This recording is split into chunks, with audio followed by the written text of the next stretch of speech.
All right, everybody, give me a minute here, and we are going.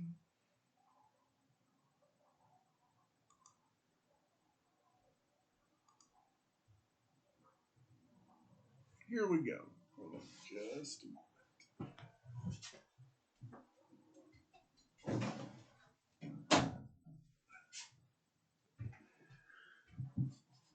We are continuing our Bible study that we started last week that we have entitled "Welcome to Babylon the Great." This will be "Welcome to Babylon the Great" Part 2.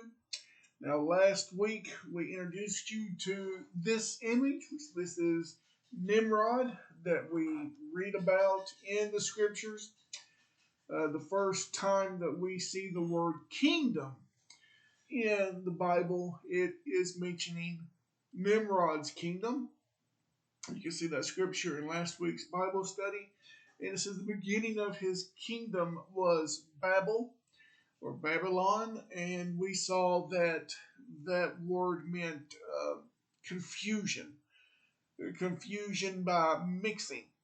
Then we introduce you to all three players in this belief system: Nimrod, his wife Semiramis, and Tammuz. So I want to go back to Revelation 17, chapter 17, and verse 5. Scripture that we started with last week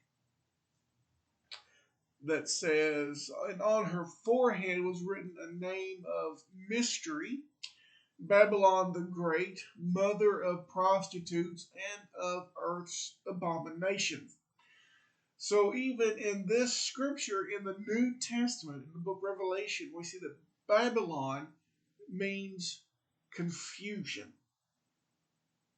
Still holds that same meaning. Last week we kind of looked at where it says mother of prostitutes and of earth's abominations.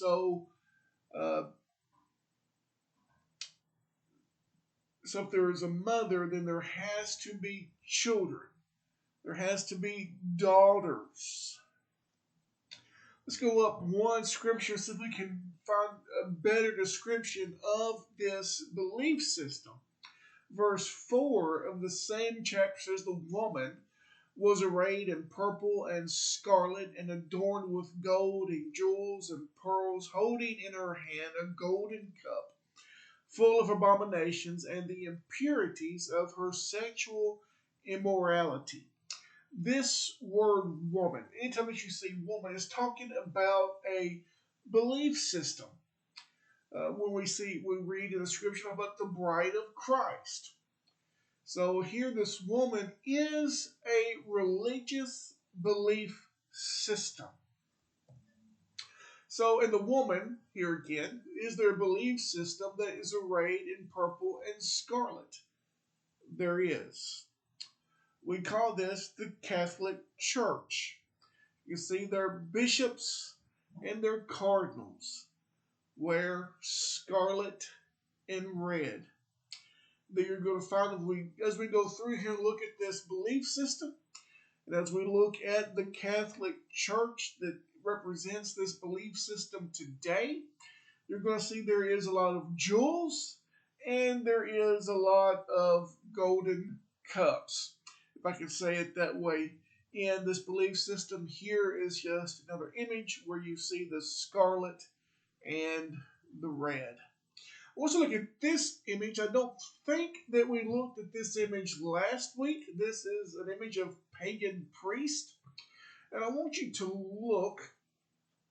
If you look here, you're going to see a cross around this priest's neck. Here's a cross around this priest's neck. And if you look at this priest, he is wearing a robe.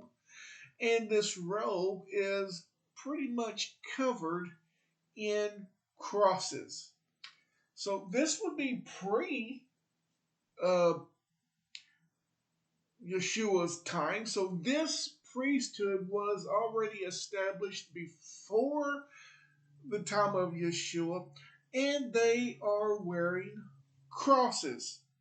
So One of my things is symbols. Do we see symbols anywhere else? If we find a symbol in a pagan false god belief system or symbols used in the worship of a false god, then we should not see these same symbols used in the worship of the one true God. So once again, you'll see these crosses around their neck, crosses on his robe. If we look, here is a Greek Orthodox priest. And if you look on his robe, here are crosses, cross there, there's crosses down here, there is a cross here around his neck. But let's go even a little further. And this is a former pope of the Catholic Church. And if you look, his robe has crosses on it. Here is another one, the same pope with his robe that contains crosses. So let me just say this once again. Excuse me. If we see symbols in a pagan false god belief system that predates Christianity, then the question must be asked, why are we seeing these same symbols in Christianity? So here we see former pope, and in his hand is a golden cup. So we have all the elements here of that woman that was described in Revelation 17 with scarlet and purple, a golden cup, jewels. We're going to see a little bit more. And so there are those many end time teachers and many denominations will tell you that this harlot, this woman that is mentioned in the book Revelation, is the Roman Catholic Church. Not much of Christianity would argue against that point. There are those that would, but there's also those who would say the events in the book of Revelation have already taken place. But you and I both know that those events have not taken place. Revelation 6, verses 1 and 2 say, Now I watched when the Lamb opened one of the seven seals, and I heard one of the four living creatures saying with a voice like thunder, Come. And I looked, and behold, a white horse, and its rider had a bow, and a crown was given to him, and he came out conquering and to conquer. So here, Revelation 6, this is the chapter that speaks of the four horsemen. When those seals are being opened, so you're going to find in this chapter a white horse, a black horse, a red horse, and want to believe that the King James and other versions may call it a gristle or a bay horse. But when you look at the Greek word that is used to describe this horse, it is the Greek word that we get our word chlorophyll from. I believe the Greek word might be chloros. We see this used when it talks in the New Testament where it mentions green grass, the same Greek word used there. But here's the thing: you have to understand the translators that are translating this from Greek to English had never seen a green horse. So they just put a word in there. But each one of these horses in themselves represent a belief system. Here's what Zechariah 6, which I always find is interesting. Revelation 6, John sees four horses. In Zechariah 6, Zechariah is shown four chariots pulled by horses that are the same color as the ones that John saw that we read of in Revelation chapter 6. And this is what Zechariah says. Then I answered and said to the angel that talked with me, What are these, my Lord? And the angel answered and said unto me, These are the four spirits of heaven. So these four horses that Zechariah sees, and these four horses that John sees, are spirits. They are a once again a belief system. They're not physical horses, but these horses represent uh, belief systems.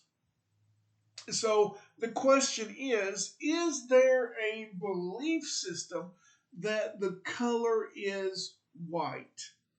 There is, and we're looking at it right now. This is the current Pope of the Catholic Church. Now, you see him dressed in white. The Pope dresses in white. The Pope rides in a white limousine. The Pope flies in a white airplane. The Pope flies in a white helicopter.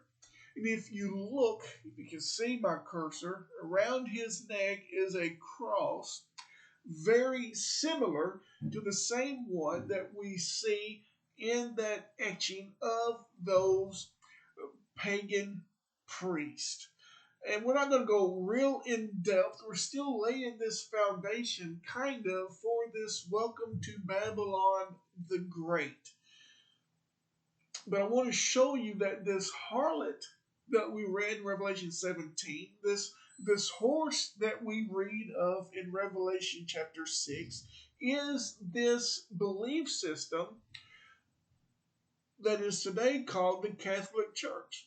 And as we go through this, we're going to see that Catholicism, now, I'm not talking about those who are sitting on the pews on Sunday, may not even be referring to the priest in your hometown, but the hierarchy of the Catholic Church understands that what they are truly worshiping is not the true God of Israel.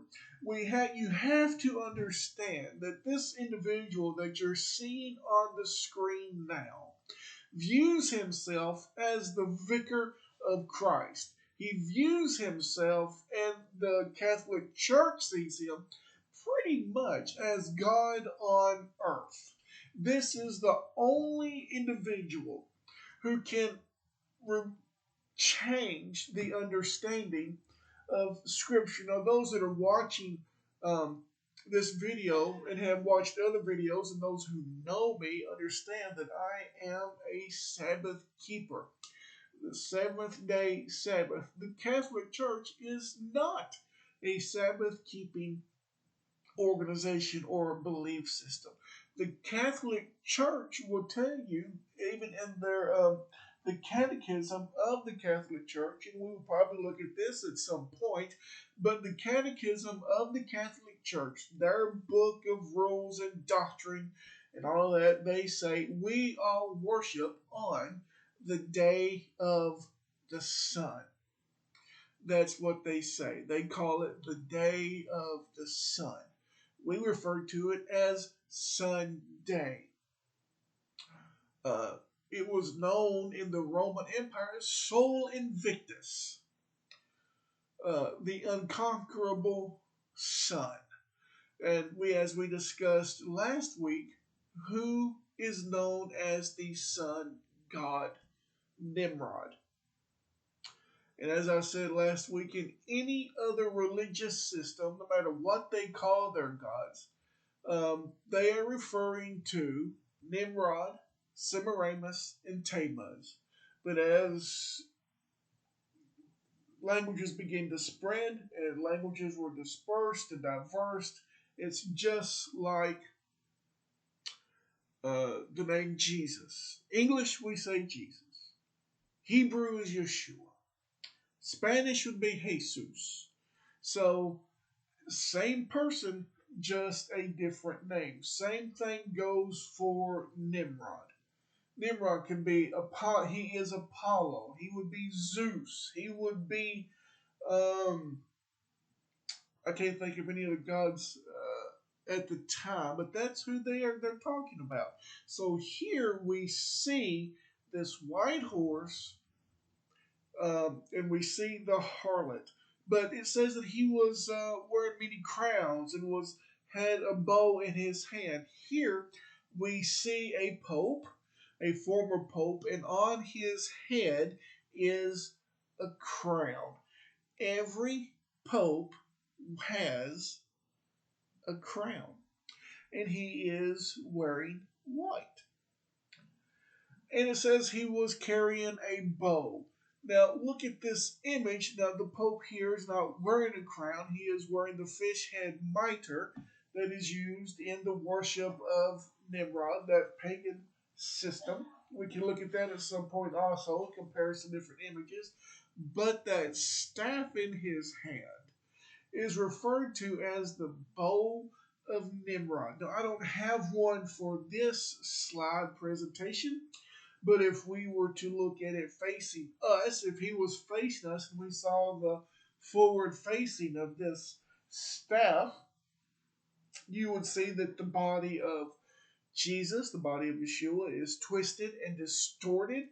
Um, the cross is bent and pulled back like it was a bow and an arrow. And notice once again, he is wearing that robe that has the crosses on it that predate Christianity. If we look here, and uh, we're going to see two obelisks. These obelisks, and you may or may not know this, but the obelisk represents the male reproductive organ. So when Nimrod was killed, Semiramis had these, not these particular obelisk, but she had these obelisks erected to represent Nimrod's reproductive organ and to be used in worship of Nimrod. So let's see here.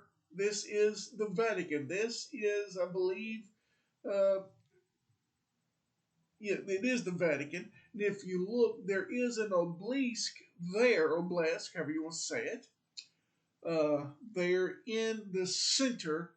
I guess this would be Vatican called Vatican Square, maybe St. Peter's Square.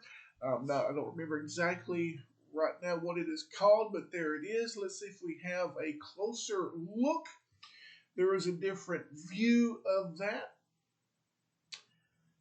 And here is even a more close-up view.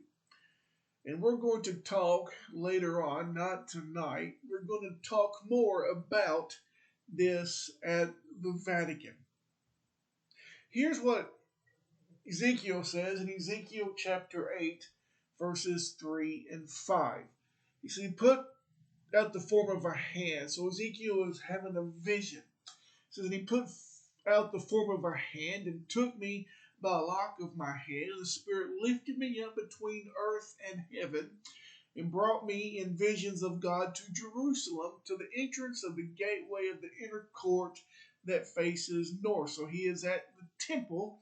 He says, where was the seat of the image of jealousy, which provokes to, that should say, jealousy. So he's at the temple of God, and he sees this image of jealousy, the image that provokes to jealousy. Then he said to me, Son of man, lift up your eyes now toward the north. So I lifted up my eyes toward the north, and behold, north of the altar gate in the entrance was this image of jealousy. So the image of jealousy that is being spoken of is this image, or we could say one of these images here. So they were worshiping, what we read last week in Ezekiel, we know that they were worshiping Tammuz. We know that they were worshiping Semiramis, the queen of heaven. We know that they were worshiping Nimrod. So I said when Nimrod was killed, and I don't have this in the slides tonight, because it just now come to my mind to include this in this presentation. But we looked at the book of Jasher last week and read a little bit more about Nimrod. Well, the book of Jasher is going to also tell you who killed Nimrod. And the book of Jasher will tell you that Esau is the one that killed Nimrod. Esau was out hunting, and we really need to look more at this book of Jasher to learn more about Esau, because we see Esau kind of a bad image when we are reading the Bible. He was a rebel, he was a renegade, um, but in the beginning, Esau wasn't the way that we pick him up at when we're reading the Bible. The book of Jasher will tell you that actually Abraham taught the things about God to Esau. So Esau understood that Nimrod was a wicked ruler, wicked man. So he is out hunting. Nimrod and his soldiers are out hunting, our hunting party. Esau sees him. Esau kills Nimrod. And so when we pick up the book of Genesis, we see that Jacob is cooking a lentil soup. And Esau runs into Jacob cooking this soup and asks Jacob for a bowl of this lentil soup. And Jacob says, "Well, I want your birthright if I'm going to give you a bowl of this lentil soup." And so we hear at this point that Esau says, "Well, what good is this birthright going to be to me anyway?" Because Esau makes the comment that he is going to die. So the book of Jasher kind of now fills in this gap of why Esau thought he was going to die. He had just killed Nimrod, and now these soldiers were after the life of Esau. So let's go back here. So we see this image. This image, as I've said, is an image that represents the male reproductive organ. This represents Nimrod's. This is the image that provokes to jealousy. We've read that. And so we see also that this pagan system had a calendar. And we can talk about this calendar later on, but you see it's got the winter solstice, the summer solstice, the fall equinox, and the spring equinox. A couple things I want you to look is if we look at the winter solstice and summer solstice and the fall equinox and the spring equinox, we see an image of a cross. One of the things that the Catholic Church does is they make this same. If you think back, many of us have probably imitated it from some time to time, but they make this winter solstice, summer solstice, spring equinox, fall equinox when they pray. I believe, I can't think of what it's called, but it's the sign of, we say it's the sign of the cross. At this point, but we see that in this calendar wheel. So this is a pagan calendar wheel.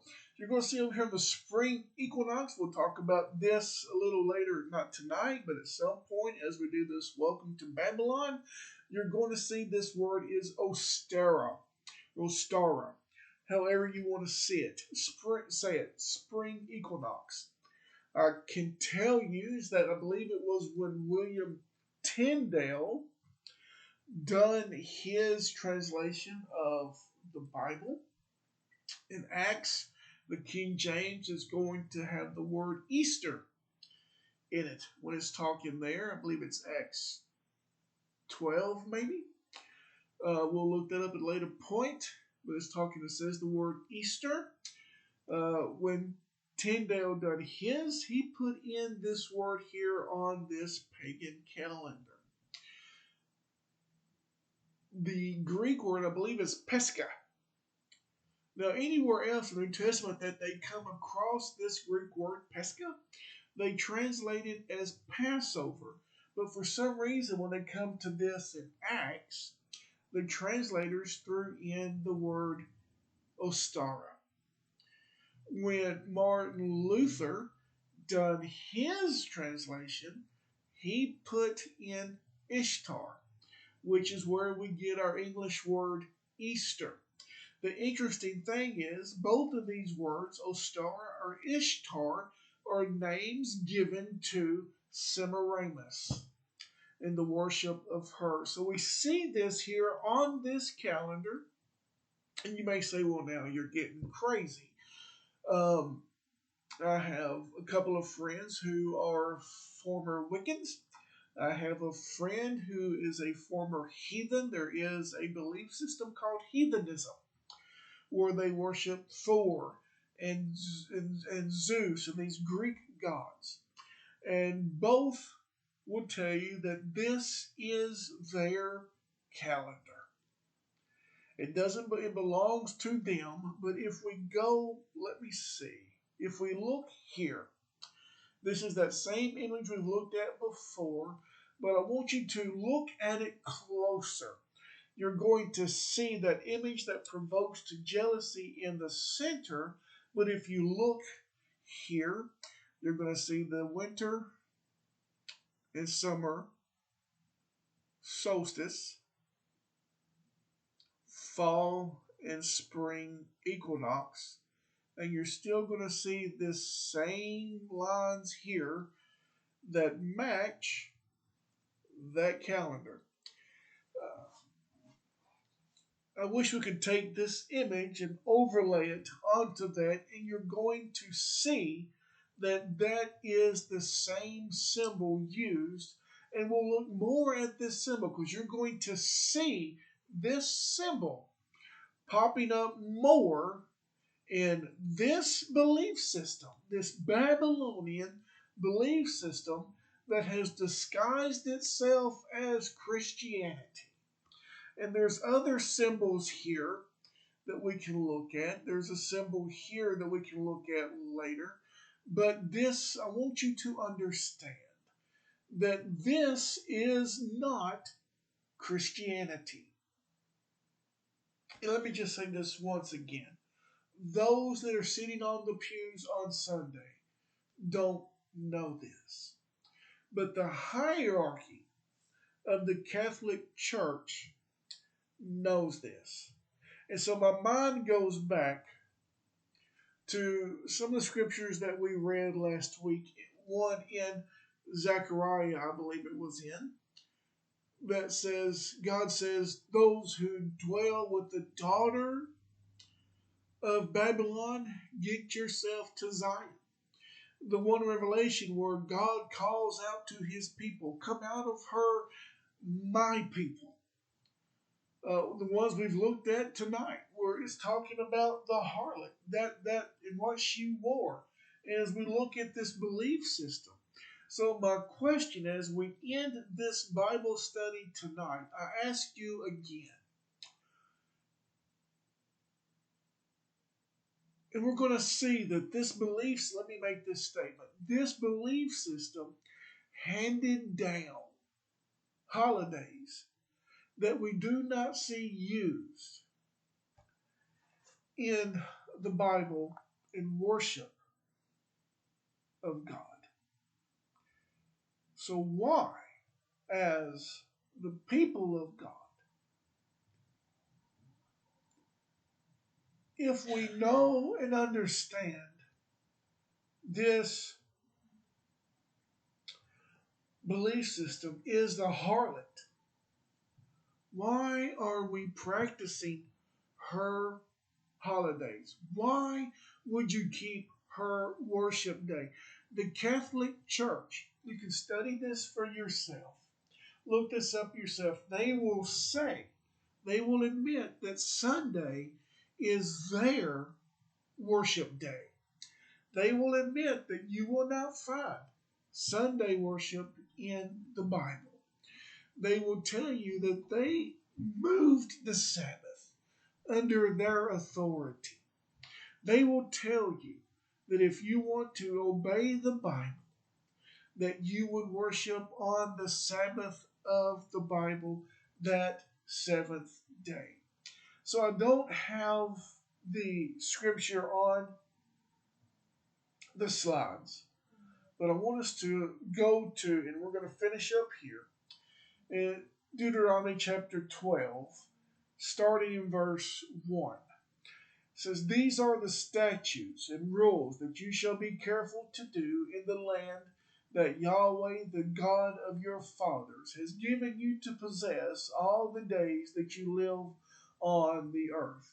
You shall surely destroy all the places where the nations whom you shall dispose or dispossess served their gods, on the high mountains, on the hills, and under every green tree.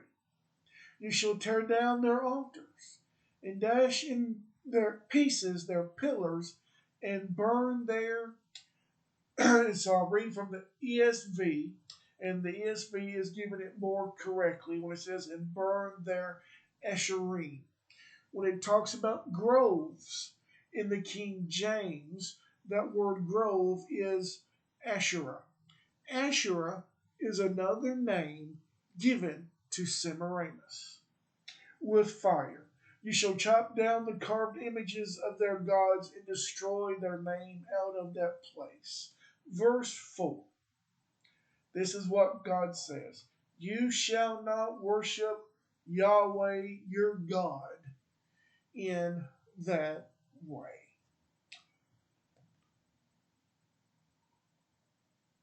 So I say this in all love, but the question would be, or the statement is often made, well, I do this, but I don't do it.